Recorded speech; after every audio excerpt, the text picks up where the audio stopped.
Okay, if you were to look in the exercises folder for this week, you're not going to find a lot, but you will find this file called Eraser. Um, and on this file, you see three different strokes. And what I've done is I've made the same stroke and then have it uh,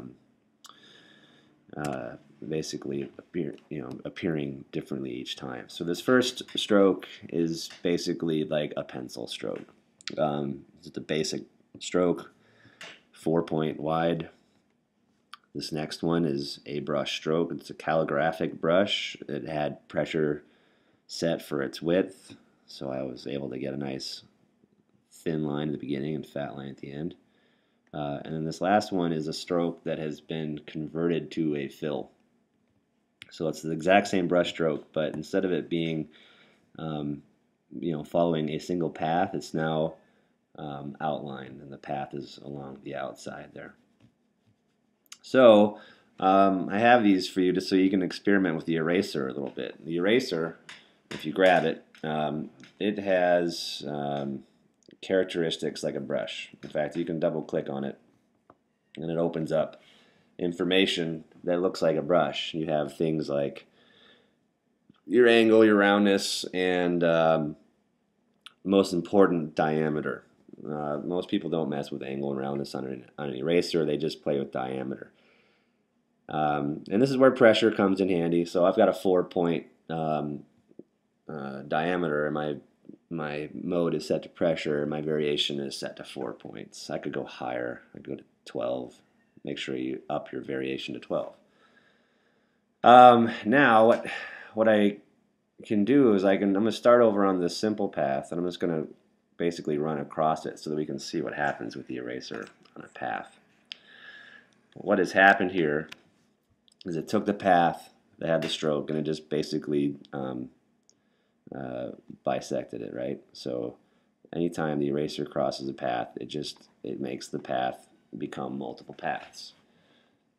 Here is a brush stroke along the same path, and if you try to come in and erase part of the edge of it while you're erasing, it looks like it's doing what you would expect. As soon as you let go, it does nothing, because that stroke,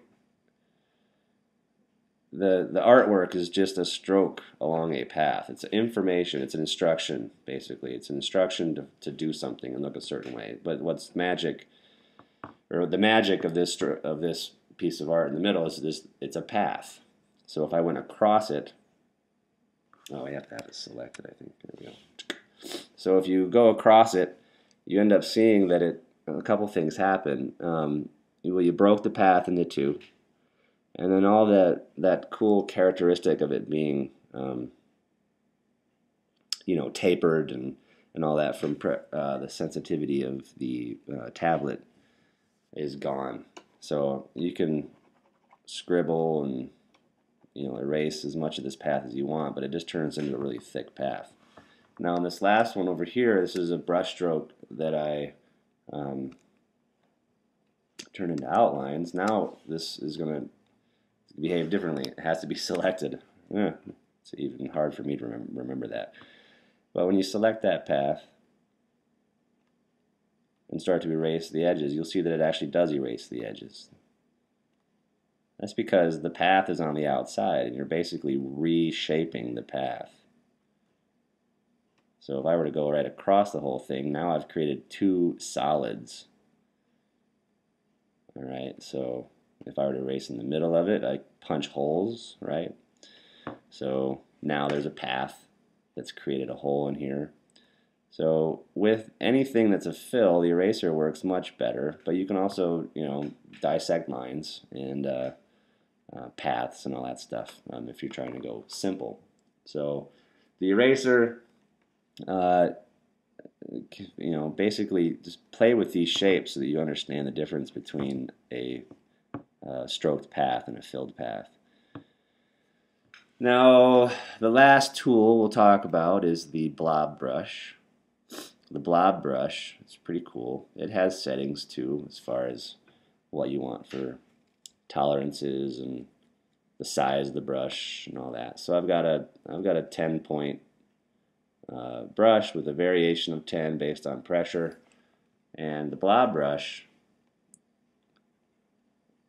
behaves like a brush, right? And so I can lay down color. But if I were to select this, you see that all those brushes, the brush strokes, are actually outlines. So it's no longer a instruction to appear a certain way along a path. It's now a blob, and it's a fill, and you have a path along the outside of it. So there's no going back and correcting these brush strokes. But the other thing you'll notice is that it runs into other filled artwork and kind of merges with it. So if I were to just kind of do a big scribble along here and then select it, you see that it's now merged itself with that other fill. You can merge those two, and now this thing's back on as part of the artwork.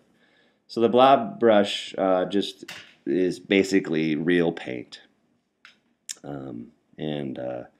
And there's definitely times when this is convenient, but for the most part I think you'll end up using the brush, the paint brush. But the Blob brush, just being able to move, push that paint around, merge with other solids is kind of cool. And now, I've never actually tried this, but I'm going to see what oops, that's not what I want to do. I want to change the color of the Blob brush. So different colors will not merge. Only colors of a likeness. I mean, I should have known that. I never used the Blob brush. So blues will merge with blues, greens will merge with greens, and so on, but they won't merge with each other. So play around with that. Check out the eraser. Check out the Blob brush. Mess with their settings, and yeah, that pretty much wraps up all of the paintbrush business.